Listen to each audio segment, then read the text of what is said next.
Hello there, YouTube. It's the Casual Cutter back again for another 2022 video. Today, I'm actually really excited about these two little knives. These are both slip joints, modern day slip joints, and we're going to have ourselves a shootout. The reason why I'm excited about this video, I will preface it by saying I am not a slip joint guy. I never really have been since I was probably a kid and I got my first Swiss Army knife.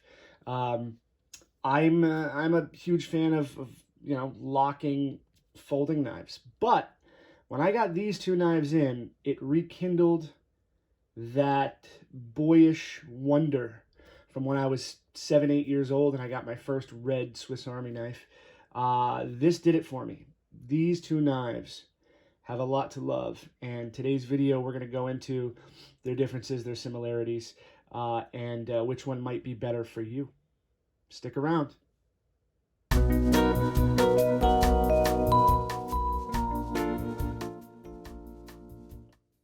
right, guys, so we've established these are both newer knives. They're modern day slip joints.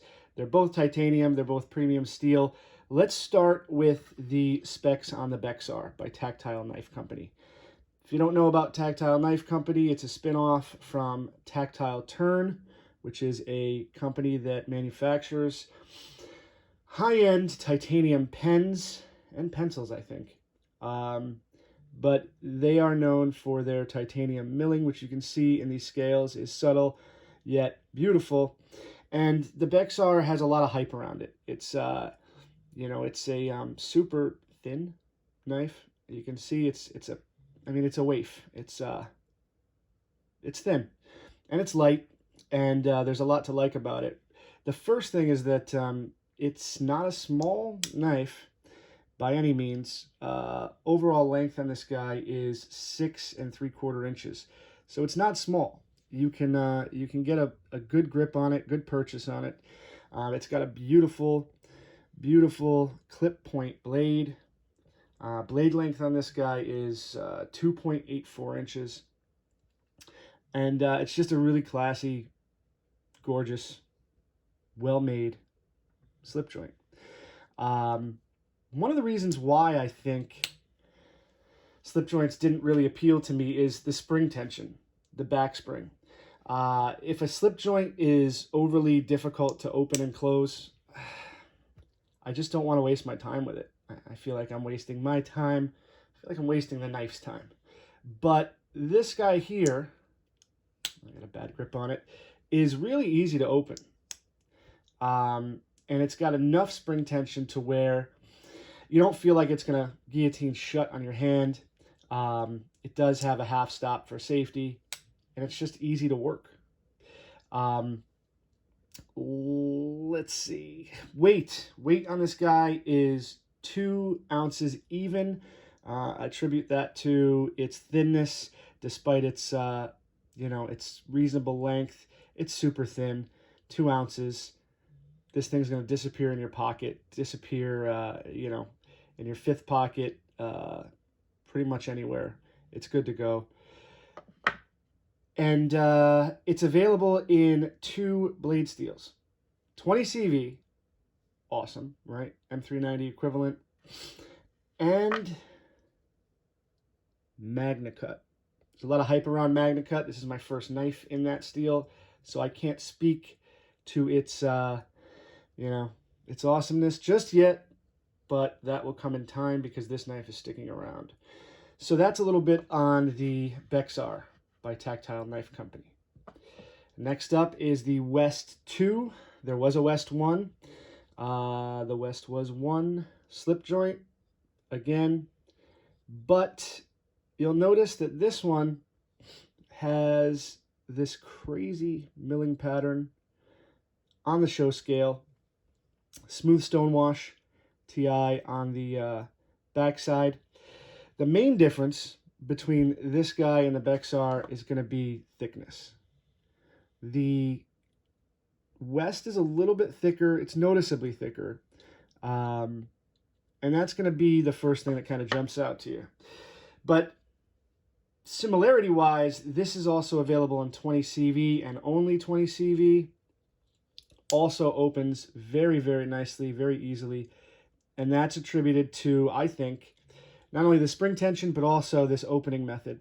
Instead of a nail nick, it's got a hole. And that allows your fingers to kind of bite into the hole when you pull it open. You have a secure grip. And I really like it. I really do. This knife came in with another knife from Quiet Carry, and this thing just got me from the get-go. It's gorgeous, it's smooth, and it's a lot different than slip joints that I was used to in the past. Overall length on this one is 6 inches, so it's 3/4 of an inch shorter than the Bexar. Blade length is 2.5 inches, so that's a little bit shorter. It's got a drop point blade and thick blade stock, but we'll get to the advantage of this later. Now, another big thing you'll notice is that this one has a pocket clip, which you don't see too much on slip joints. Pocket clip is removable. It's a spring wire clip. And that's an advantage, I think. If you want to throw a slip joint in your pocket, not have it clank around, if you don't have a slip, you can just slide this right in like any other knife, and you're good to go with the pocket clip. So, like I said, there's a lot to like about both these knives. I think they're both stellar in overall fit and finish and just performance, but let's get into the comparison between the two and maybe figure out which one is better for you if you're into a slip joint. Okay, so we've established the Bexar is a little bit longer. The West 2 is a little bit shorter. You have a clip point. You have a drop point. You have a kind of hollowed nail nick and a nail hole. Milled titanium on both, although the knurling on the West is going to be a lot more aggressive, whereas the Bexar's milling is a little bit more subdued, but you still have that tactile feel to it. You can put a lanyard on the Bexar. You cannot put a lanyard on the West 2. You have a pocket clip on the West 2, no pocket clip on the Bexar. The Bexar is available in two steels, 20 CV and Magna Cut. The West, only 20 CV. Spring tension on both is very good, very smooth, very even. I can easily close both of these with one hand if I choose to do so. So I think they're pretty comparable there. Weight-wise, there's no real advantage to one over the other. As thin as the Bexar is, the thicker West is actually only, well, no, it's 0.1 ounces less. And the reason for that, despite the thicker blade stock and thicker overall width, is that it's got some significant milling inside the scales on both sides. You should be able to see that. It's got these milled holes on both sides. So as far as weight advantage, that goes to the West 2. But again, 0.1 ounces, you're not going to notice it. You're really not going to notice it in your pocket. Blade length, obviously, that goes to the Bexar. Blade shape, that's all preference if you like a drop point or a clip point. The clip point is certainly more aggressive, and that's another thing too. I think of an advantage to slip joints is that if you are pulling one of these out to use around other people, you know, people that might be scared of things that cut material, a slip joint is generally less intimidating. However, with this thing, between the two, I guess I would say if it's a concern of yours, that would be the Bexar would be more intimidating of a knife. But I mean, that's not really it's not really a huge concern of mine personally. Thinness goes to the Bexar. weight goes to the West. Blade steel, I mean, you have the options on the Bexar, which is nice. But again, 20 CV is no slouch. I mean, 20 CV is, in my opinion, for the last few years, it's been the best EDC blade steel in terms of toughness, balance of corrosion resistance, all that stuff, ease of sharpening. But yeah, being able to get MagnaCut and get your hands on it is an advantage. You know, you have the one and done design of this knife. It's not available in any other scale configuration. This is it. Whereas the West is available with this fantastic knurling on the show side, or you can get the whole knife in this smooth, contoured, stone-washed TI on both sides. So you have those options there. Fit and finish, I mean, they're both extraordinary. No issues with fit and finish whatsoever.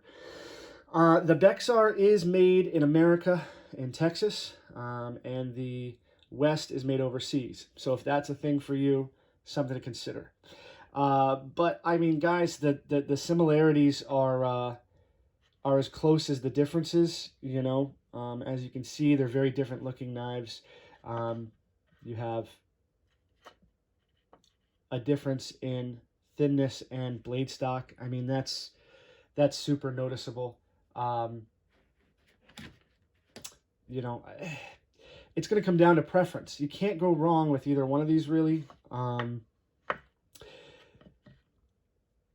mentioned earlier that the thickness of this blade stock has another aspect. It's thick, but it's also hollow ground.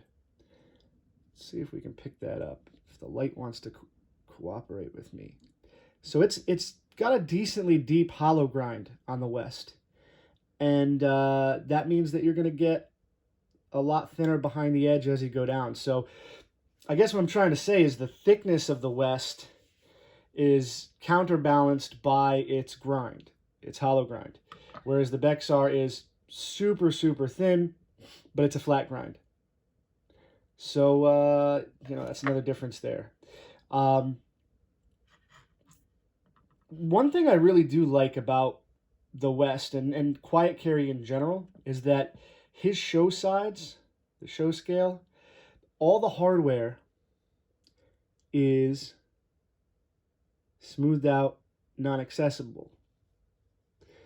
The working side is on the non-show side. And I just think that that's a nice touch, you know, that I think I would like to see more makers and more manufacturers do, is put a closed or captive pivot or screw on the show side to keep it clean, and then keep the access on the back side. Not a huge thing, but I just think it's a small detail that I really like about Quiet Carry. At the end of the day, though, guys, there is a clear winner between these two knives. There really is. And that winner is you as the consumer. Because you have two modern-day slip joints here that are premium materials, premium blade steels, super smooth to operate. They feel great in the hand. Not sure if I showed you, but I can get a full grip on both of these. And you can't go wrong with either one. I can honestly say that I could recommend both of these if you said, hey, I'm in the market for a modern slip joint. What do you recommend? This one or this one? Whichever one you like better. I had originally planned on getting these in to check out and then moving them along, or at least moving one of them along. But you know what? I'm stuck with them now because I like them both a hell of a lot. And I think you guys will too if you're open to trying out a slip joint, or if you're a slip joint fan already. You cannot go wrong with either one of these. If you have any questions, please post them in the comments. Any questions about my opinions, more detail, anything I didn't cover, comment below. And as always, please leave a like, subscribe if you haven't already. And I can't wait to do the next video for 2022. Appreciate you guys watching, and have a good day. Casual Cutter out.